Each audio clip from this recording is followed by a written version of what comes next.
purity of my singleness of mind, I forgot all about my body. 20 days later, all my ailments vanished completely. From that moment, with all my thoughts entirely wiped out, my practice took effect throughout the day and the night. My steps were as swift as if I was flying in the air. One evening after meditation, I opened my eyes and suddenly saw I was in brightness similar to broad daylight, in which I could see everything, inside and outside the monastery. He was 56 when he entered a state of continuous meditation.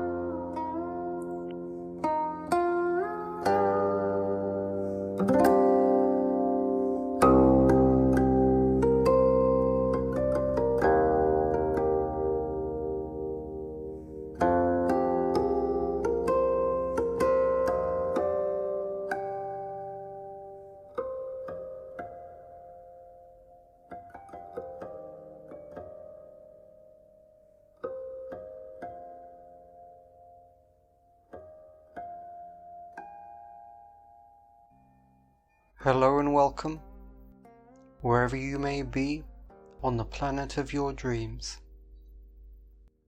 Today I will look at the problem with the existing spiritual knowledge that is on the earth.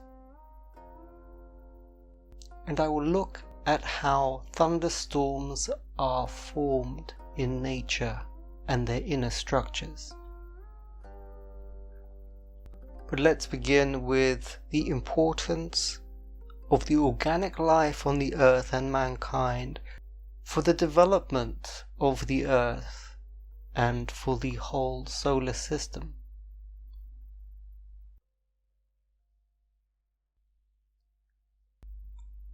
I must quote here still one more talk with G, once again in connection with cosmoses. This is connected with Kant's ideas of phenomena and noumena, I said.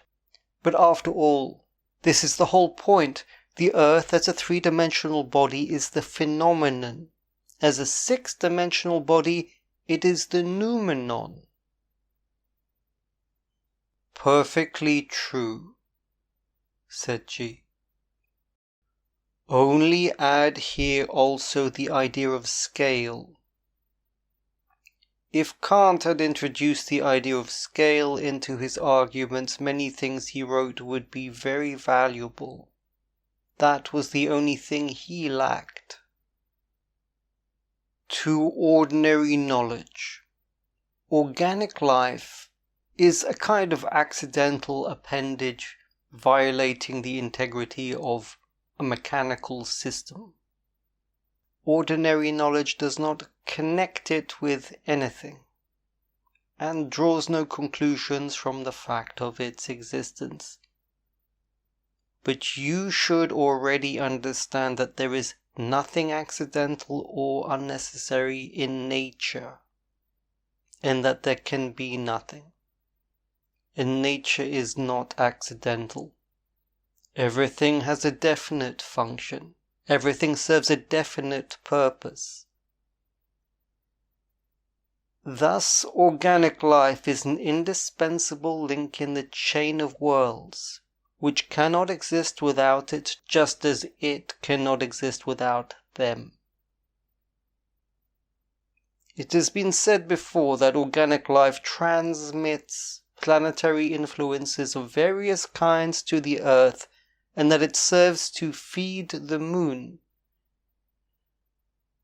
and to enable the moon to grow and to strengthen.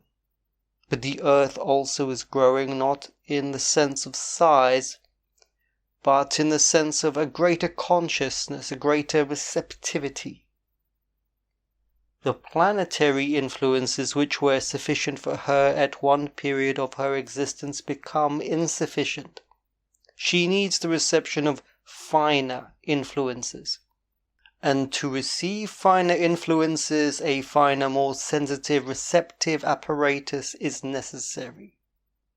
Organic life on the earth therefore has to evolve to adapt itself to the needs of the planets and the Earth.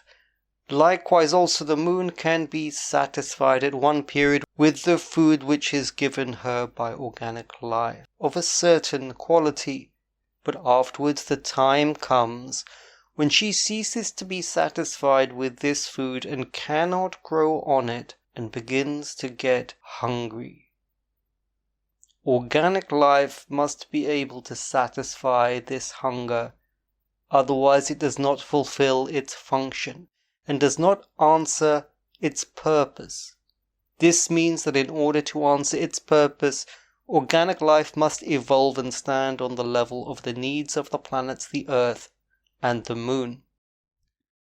We must remember that the ray of creation, as we have taken it from the Absolute to the Moon, is like a branch of a tree and a growing branch. The end of this branch, the end out of which comes the new shoots, is the moon. If the moon does not grow, if it neither gives nor promises to give new shoots, it means that either the growth of the whole ray of creation will stop, or that it must find another part for its growth and give out some kind of lateral branch. At the same time, from what has been said before, we see that the growth of the moon depends on organic life on Earth. It follows that the growth of the ray of creation depends on organic life on the Earth. If this organic life disappears or dies, the whole branch will immediately wither. In any case, all that part of the branch which lies beyond organic life. The same thing must happen, only more slowly, if organic life is arrested in its development, in its evolution, and fails to respond to the demands made upon it. The branch may wither. This must be remembered. To the ray of creation, or let us say, to its part, Earth-Moon, exactly the same possibility of development and growth has been given as is given to each separate branch of a big tree. But the accomplishment of this growth is not at all guaranteed. It depends upon the harmonious and right action of its tissues. The development of one tissue stops and all the others stop. Everything that can be said of the ray of creation or of its part, Earth, Moon, equally refer to organic life as a whole on the Earth. Organic life on Earth is a complex phenomenon in which the separate parts depend upon one another. General growth is possible only on the condition that the end of the branch grows, or speaking more precisely, there are in organic life tissues which are evolving. There are tissues which serve as food and medium for those which are evolving. Then there are evolving cells within the evolving tissues, and cells which serve as food and medium for those which are evolving. In each separate evolving cell there are evolving parts, and there are parts which serve as food for those which are evolving. But always and in everything it must be remembered that evolution is never guaranteed. It is only a possibility, and it can stop at any moment and in any place. The evolving part of organic life is humanity. Humanity also has its evolving part, but we will speak of this later. In the meantime, we will take humanity as a whole. If humanity does not evolve, it means that the evolution of organic life will stop, and this in its turn will cause the growth of the ray of creation to stop. At the same time, if humanity ceases to evolve, it becomes useless from the point of view of the aims for which it was created, and as such, it may be destroyed. In this way, the cessation of evolution may mean the destruction of humanity. We have no clear clues from which we're able to tell in what period of planetary evolution we exist. and whether the moon and the earth have time to await the corresponding evolution of organic life or not. But people who know, of course, may have exact information about it. That is, they may know at what stage in their possible evolution are the earth, the moon, and humanity. We cannot know this, but we should bear in mind that the number of possibilities is never infinite. At the same time, in examining the life of humanity as we know it historically, we are bound to acknowledge that humanity is moving in a circle.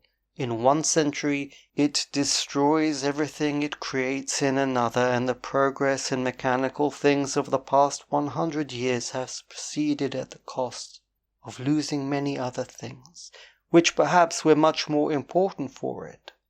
Speaking in general, there is every reason to think and to assert that humanity is at a standstill, and from a standstill there is a straight path to downfall and degeneration.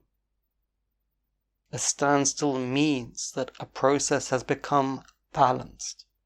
The appearance of one quality immediately evokes the appearance of another quality opposed to it. The growth of knowledge in one domain evokes the growth of ignorance in another. Refinement on the one hand evokes vulgarity on the other. Freedom in one connection evokes slavery in another. The disappearance of some superstition evokes the appearance and the growth of others, and so on.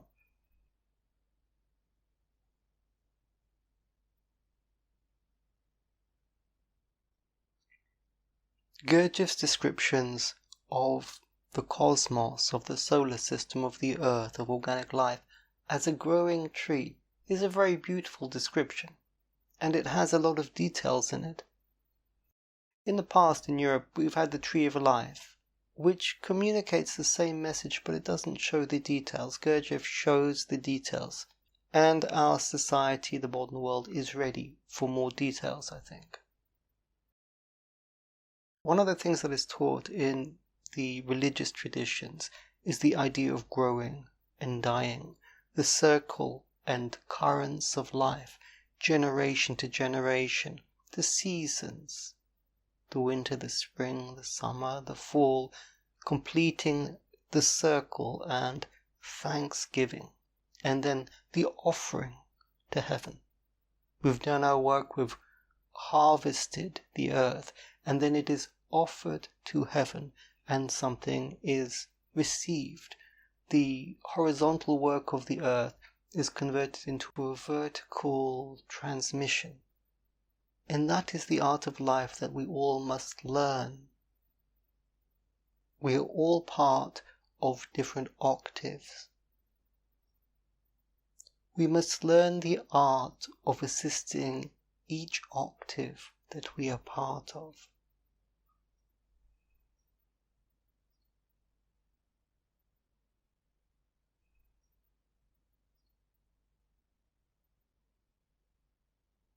Let me read something now about dimensions that I've struggled to fit in the last few weeks, but I've wanted to touch.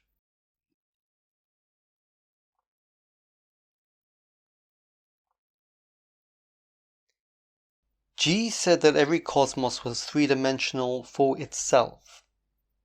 This meant that the next cosmos above it was four-dimensional for it, and the next cosmos below it two-dimensional. The subsequent one above five-dimensional, and the next one lower one-dimensional. One cosmos in relation to another is a magnitude of a greater or smaller number of dimensions. But there could only be 6 dimensions, or with 0, 7. And by this table 11 cosmoses were obtained. I tried to remember everything that she had said about cosmoses. Each cosmos is an animate and intelligent being. Each cosmos is born, lives, and dies. In one cosmos it is impossible to understand all the laws of the universe, but 3 taken together include in themselves all the laws of the universe. Or we could say that two cosmoses, the one above and the one below, determine the cosmos which stands between them. By passing in his consciousness to the level of a higher cosmos, a man, by this very fact, passes to a level of a lower cosmos. The manifestation of the laws of one cosmos in another cosmos constitute what we call a miracle. There can be no other kind of miracle. A miracle is not a breaking of laws, nor is it a phenomena outside of laws. It is a phenomenon which takes place according to the laws of another cosmos. These laws are incomprehensible and unknown to us, and are therefore miraculous. In the world accessible to our study, we have a perfectly clear example of the relation of 0 to infinity. In geometry, this is the relation of one unit of a certain number of dimensions to another unit of a greater number of dimensions. The relation of a point to a line, or a line to a plane, or a plane to a solid. Of a solid, that is, a three-dimensional body, to a four-dimensional body, and so on. If we adopt this point of view, we shall have to admit that the relation of one cosmos to another is the relation of two bodies of different dimensions. If one cosmos is three-dimensional, then the next cosmos, that is, the one above it, must be four-dimensional, and the next five-dimensional, and so on. If we take the atom, or the microbe as you say, that is, the microcosmos, as a point, then relative to this point man will be a line, that is, a figure in one dimension. The next cosmos, the earth, will be a plane relative to man, that is, it will have two dimensions, as is actually the case for direct perception. The sun, the solar system, will be three-dimensional for the earth. The starry world will be four-dimensional for the sun. All worlds are five-dimensional, and the absolute or protocosmos is six-dimensional.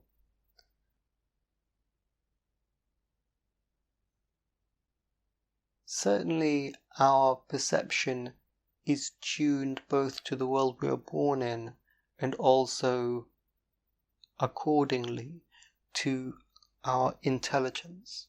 We are in a vehicle and we are growing outside through our activity and inside in the development of our own elements. And through that, the energy circulation within us changes, and if it changes enough, then our consciousness shifts up into a higher consciousness.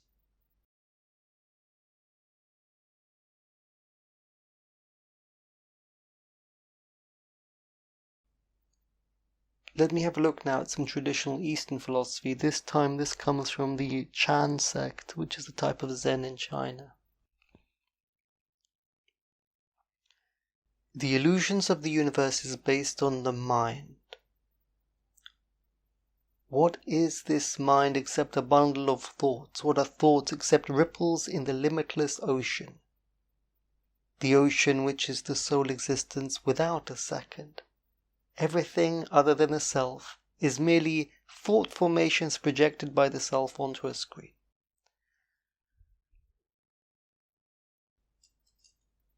In the modern world, there is a current of knowledge that comes from this kind of asceticism. Everything is nonsense in our thoughts, we need to get rid of it.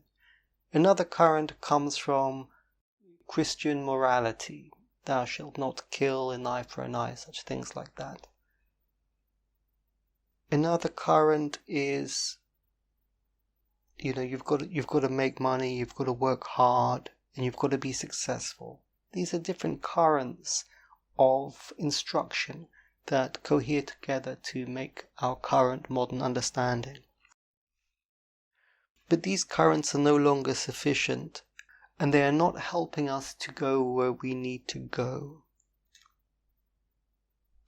although I listen to a great deal of Eastern discourse like this, and I find it very helpful because it destroys all the disturbances in the world and takes you back to a coherent reality. Their ideas are, however, incorrect technically. Practically speaking, this material is extremely good at returning you to a coherent state and can save your life. But it is not technically correct because what are thoughts? What are these formations? Why are they so hard to get rid of? What's the meaning of them? What is our mind? Well, it seems that humanity has become extremely lost inside. And the disturbance of these thoughts, these traumas, these voices, these subpersonalities, all this stuff which is very, very large in modern people, it's got to this state where it's starting to destroy civilization. And probably many civilizations have collapsed because these things got too big. And then war broke out. Some things that you contract inside you can remove relatively easily, some with a little bit more struggle, but those thoughts don't seem to ever leave, do they? You can observe them, you can try to be a good person, but they're not really going anywhere, are they? Special methods are required, and this is really a big part of the work that humanity has to do.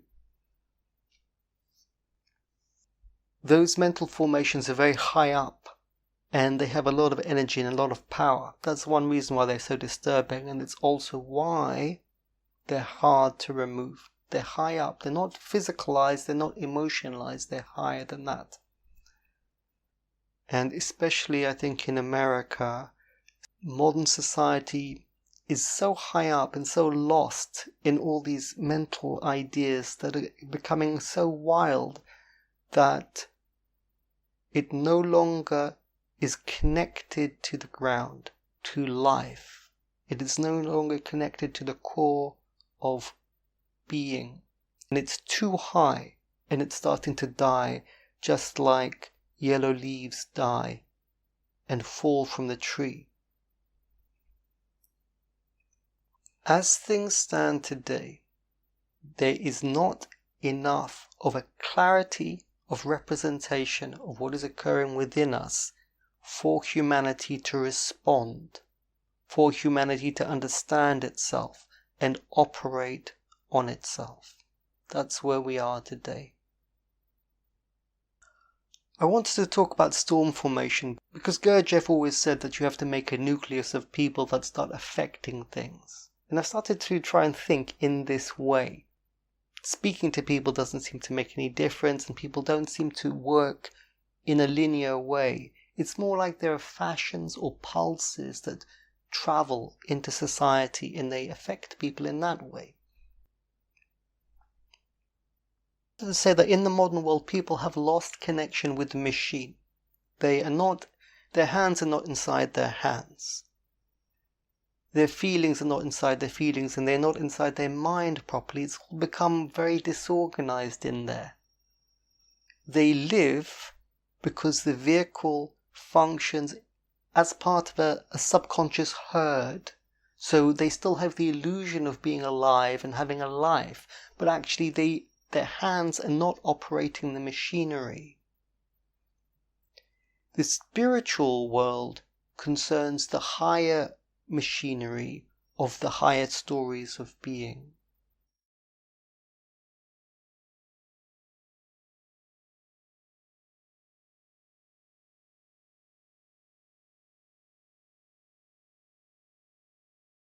In this picture we can see the life cycles of storms. Storms are multi-dimensional structures, horizontal and vertical, and they also rotate.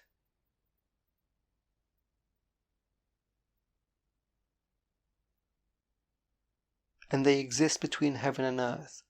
And eventually they lose contact with the ground and are discarded upwards. And this is an image of cloud tube that is formed by the rolling, by the meeting of currents of air at different temperature and with different moisture.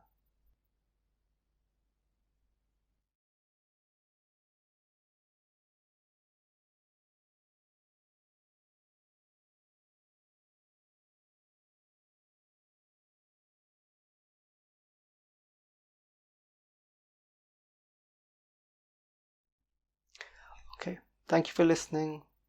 Thank you for visiting. Please take care.